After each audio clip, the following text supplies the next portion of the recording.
เฮ็ดกับปูรองพี่น้องเลยแต่กับปูหน้าปูพอปูคนเก็บมาให้เมื่อวานนี่เนาะลงตอนเดี๋ยวจะครบเย็ดเลยว่าสิลงไว้เขาไปเบิ่งน้ำทุบพี่น้องแล้วเพิ่นมาให้เอาน้ำแข็งมานอกซะก่อนเนาะเพื่อให้เนื้อมันแน่นขึ้นนะแม่น้องบีกับครั้งแรกนะพี่น้องว่าสิลองเฮ็ดกับปูหน้าดองเบิ่งจักมันสิเก็บได้กินล้นทำได้เนาะสบายปูพี่น้องเพิ่นทำเองนี่ก็ครึ่งนึงยังอีกทางเองนี่ว่าสิลองเฮ็ดกะปิเบิ่งตัวนี้กะปิปูนาจักสิเป็นบ่เป็นมันหลาย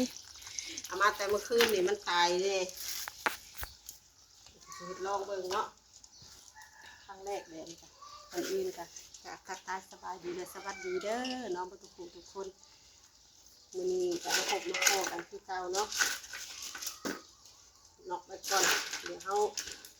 ไปเฮ็ดแนวนั่นก่อนจะเตรียมขวดเตรียมโลก่อนเดี๋ยวระวังล่อกระปูเขานอกน้ำแข็งไปอยู่นะพี่น้องมาเก็บเอากระปูตัวมันตายออกก่อน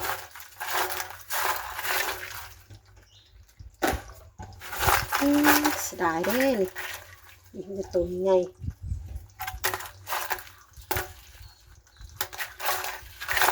มันอัดกันแห้งเนาะเมื่อคืนนี่เขามา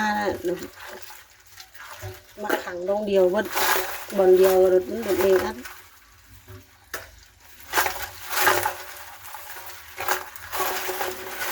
เก็บเอาตัวตายไปให้ปูเอาไปให้มูกิน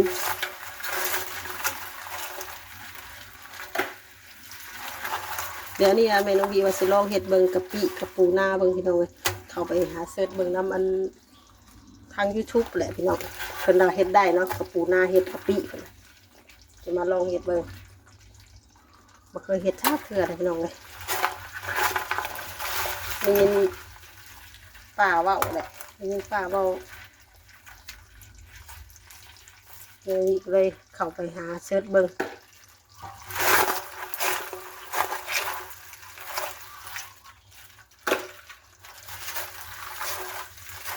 หลายแพร่หลายว่าเนาะสะออนไปลองเลยอันนี้วิธีเห็ดแบบใดเลยกับว่าบอกแม่น้องหิเด้อพี่น้องเนาะสะออนปูนาแห้งหรือว่าจะต้องงามเวลาเห็ดวิธีใดที่แบบเก็บเอาไว้กินเลยเพิ่งนะพี่น้องหนาเร่งหนาแรง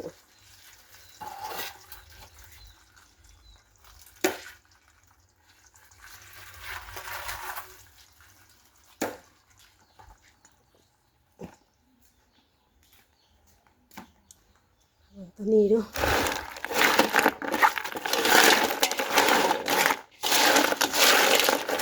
สูตรนี้กับเพื่อนจ้าเพื่อนที่กันขนาดนี้กันเดี๋ยวเราดีกว่าเซิร์ชเข้าไปเบิ่งทางยูทูบที่กันเนาะคือลองปูหน้าเนี่ยจ้ะชิ้นแรกก็ดีลงทุนหลายอย่างเลยนี่ก็ชิ้นเน่าถิ่มกับมาจัก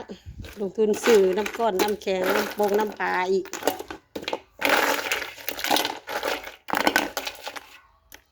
โอ้ท่านในนอกอยู่นี่ยังติ่งด้วยอยู่จะสิเป็นอะไรเนาะพี่น้อง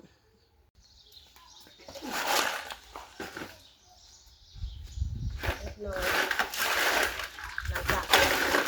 นอกเรียบร้อยจะมาให้ทำความสะอาดก่อนเลย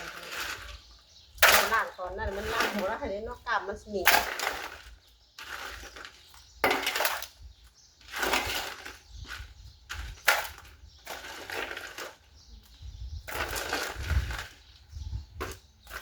ตัวนี้ยังง่ายเอาขึ้นมาที่หนึ่งเป็นกระทังเ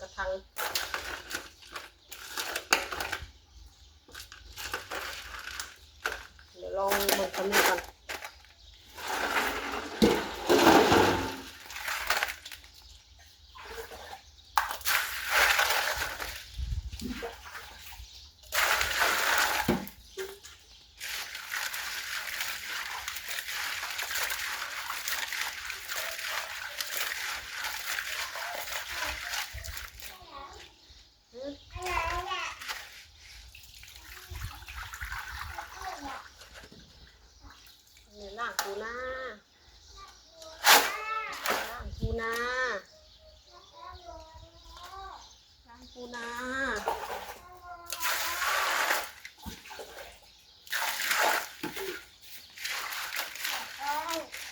พี่น้อง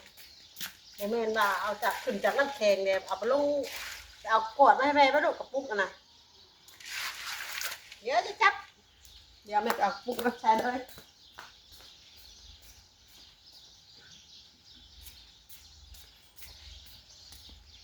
อะไรอ่ะหืมนี่ไหนนี่ไหนมีปุน่านะ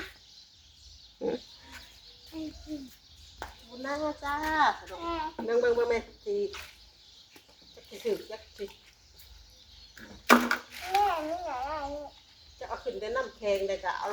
ไปลองเลยบอกขึ้นอะไรเนาะแม่ทำมือเล็กทำมือหมาทำมือหมาทำมือแม่ทำมือไม่ได้อ่ะกระปูบ่ย่างบ่ย่างแล้วแม่แล้วแม่แล้วอ้าวกระปูเป็นอย่างบ่ย่างกับมันนอกแล้วมันนอกแล้วกระปูบ่ย่างนายเหรอถูกต้องนายเหรอถูกต้องลองเบิ่งกระปุกนี่เบิ่งก่อนถ้ามันแซ่บเฮากับจังหาเก็บมันดองอีกมาทำมือ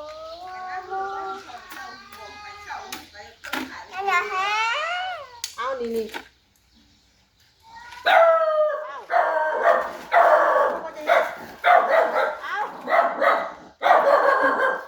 ใส่มัน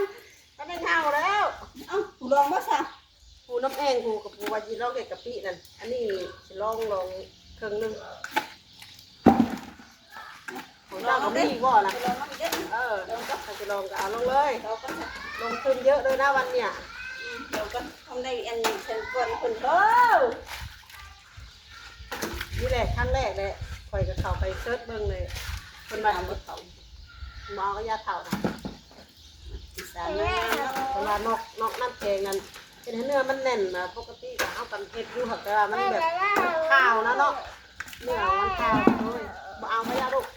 ผมไปเอากำใหญ่ๆแล้วป้าผมของเขามันกำหน่อยไม่มีค่ะมีใหญ่ค่ะกำใหญ่กินหมดแล้วว้ายไปเอาขโมยอุ้ยเสียวอย่าไปหันไป3 กั๊มมาทุกคนทำว่าป่วยแล้วก่อนแม่มาแล้วเอาไปบ่ย่างบ่ได้ย่างโตลูกมันสิเป็นจะแก่ไม่พายอยู่น่ะมีบ่พายหมดดับจักเอาถึงมาเก็บใหม่มามีอยู่หลังอยู่สิไผดูว่าสั่งเล่มตบมาเบิ่งกับบ่ไผตบสั่งเอาก็ยังว่าอยู่ว่างบ่ก็ว่างแล้วเตาแต่บ่ฮู้มีไฟอยู่บ่ลุงถ่ายจ้ะวันนี้ว่าเอางัวไปยังโตได้มื้อนี้พ่อสำนีก่อนเนาะเอ้ยลองเบิ่งก่อนนี่เพราะว่าซื้อน้ำตาลมาขวดเดียวเพื่อพ่อปะน้ำปลาขวดนึงนี่ทำมือลองคุณอะไรอยู่น้ำเองกูเก็บมาอีกอย่าจับลูกอย่าจับจ้าอย่าจับครบกระปูกล้ามใหญ่โอ้ยกระปูจะครบมือบางลงโอ้น้องมิวนี่อะไรก็เอาไหมลูกให้นะเอาไหมนี่กระปูกล้ามใหญ่นี่ใหญ่ที่สุดด้านนี้ก็อ่ะนี่เอานะแม่อยากได้ก็เอารถจ้ะ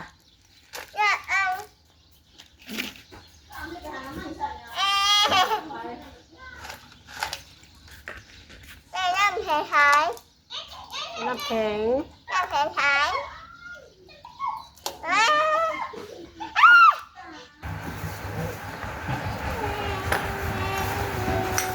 ลองใส่กระเทียมก่อน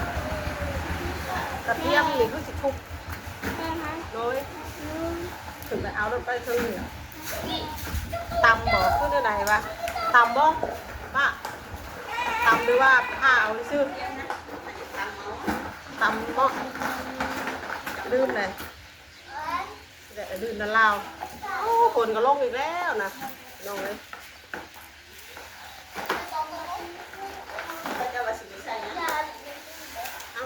อยจะเข้าไปเบิ่งกับเจ้าเฮ็ดเด้ ใส่ยังไง ใส่กระเทียม กระเทียม ใส่กระเทียมใส่ผงชูรสน้ำนิดหน่อยน้ำตาลข่อยสิบ่ใส่หรอกน้ำตาลเลยบ่แม่นตัวนึงนะลูกอีกขวดนึงนั่นบ่ไปเบิ่งให้น้องในก้อยไอ้ขวดสีฟ้านะ ทีดอง ปรุงพอดีดองเลยนะเราสิลองเบิ่งปุ๊กนึงก่อนนี้ลองเบิ่งก่อนถ้ามันแซ่บมันแบบได้ผลเลยสิลองหลายๆแบบนี้เนาะลองไว้หลายๆเอาไว้กินหน้าแรงน้ำอ้าวอันนั้นก็คุดเนาะอันนี้บริคุดเด้คุดแต่เพื่อสิได้แต่ละโตรสแซ่บ แซ่บได้แซ่บตามอยู่แล้ว นี่กับมันอยู่นี่กับน้ำมันนั่นเพื่อโดยหืมเห็นบ่ก้อยขวดสีฟ้าเนี่ยนะบ่ขวดมีนุ่มอยู่เลย เดี๋ยวให้กันพอมือไปหน่อยก็ได้ ใส่ก็เนาะใส่ลายกับมันเป็นนั่นแหละเนาะพี่น้องเฮ็ดให้เสียบ่เฮ็ดให้แซ่บทุกจังน้อยเนาะ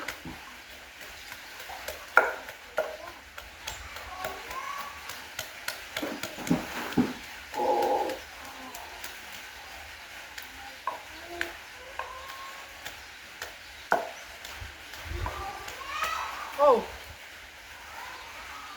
เป็นบ่เป็นก็อยากเฮ็ดบ่ได้หั่นเนาะเฮ็ดบ่เป็นก็อยากลองเฮ็ดเบิ่งแหน่เนาะ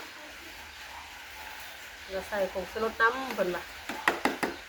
ลองใส่เบิ่งจักหน่อยนึงบ่น้อยปานใดแล้วติโดย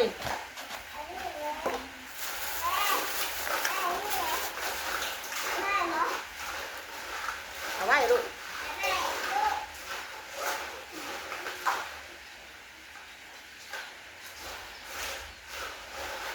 เป็นน้ำปลา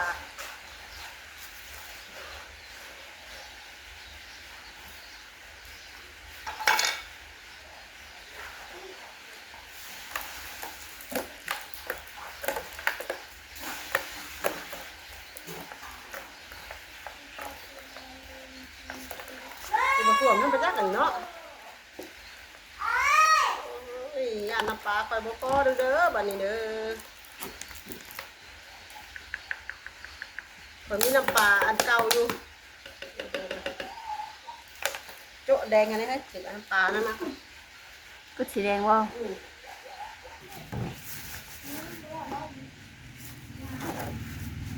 อันนี้มันเป็นเปิดบ่ได้มันเป็นหน้าเก่าเลยปะได้ปะเดี๋ยวมึง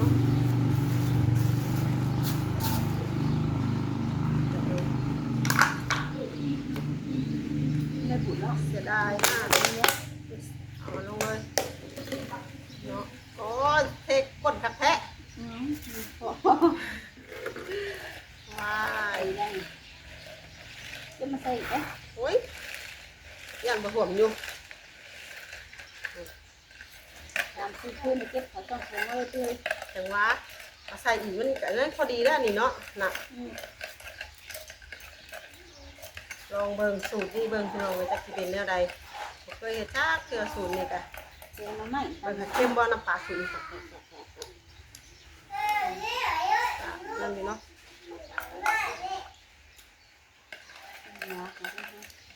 แต่กาวเฮ็ดน่ะมันสิพาวเนาะมีแต่พาว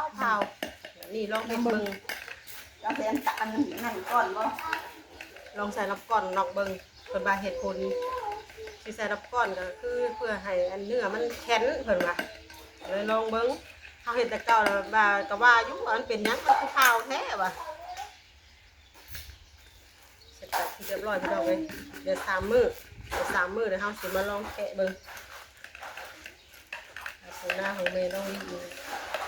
สีใส่ได้บ่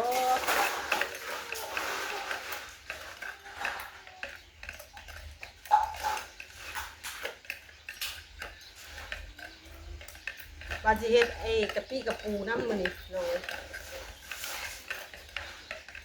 เมื่อใดก็ฝากติดตาม